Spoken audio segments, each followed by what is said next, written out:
Embeera mu ddwaliro ey'Iganga etadde abalwadde n'abajjanjabi ku bunkenke olw'ebiku ebisusse mu ddwaliro lino ebibasusa nga tebeebase. Buli mu ebiku muno bituna buli mu bwire bwona tunuko butenefu. Era obona n'omulwadde wange. Tomubwikola muleke. Ebiku bya mulumye obwe.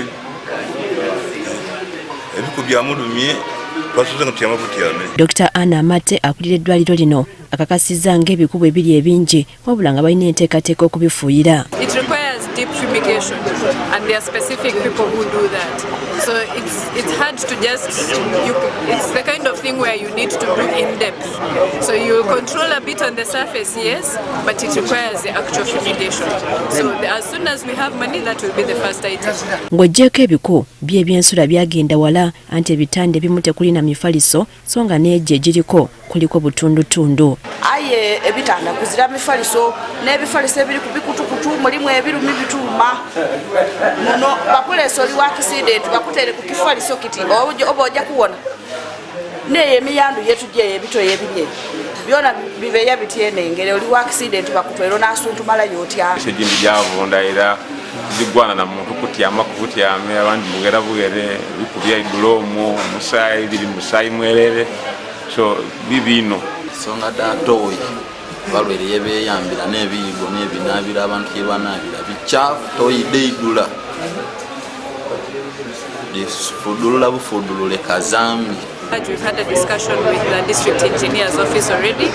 We've had a survey and an assessment of the things that need to be renovated.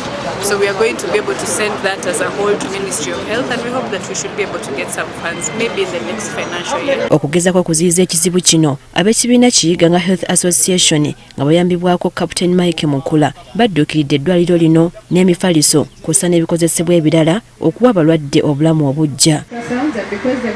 Abubeka Walubi akulira ekibiina kino ategeezezza nga emifaliso gino bwe gigenda ogabanyizibwa mu bifo ebyenjawulo abantu we bajjanjabirwa. Health Center 3 dona detrinado mu Iganga district bijja kufunako emifaliso 3 Iganga Main Hospital ejja kufuna emifaliso 7 and a selected 5 Health Center 2 that is including one in prison bajja kufuna emifaliso 2. Dauda Kato amyuka RDC w'Iganga alabudde abasawo n'abakulira eddwaliro lino ku muze gw'okutunda ebintu nga bino ebiba bibaweereddwa. Emifaliso gino bagigemeisa district kitegeeza kiti emifaliso gya government saawadi omuntu yena gwe twagaana nga ekutempalinga ni government property tumugema twamucharginga era twamutwala mu kooti so omutwala omukisa guno ogwokubiriza ba in charge amount society members bonabona nti ezira muntu atentalantala ku bintu bino oba kubitunda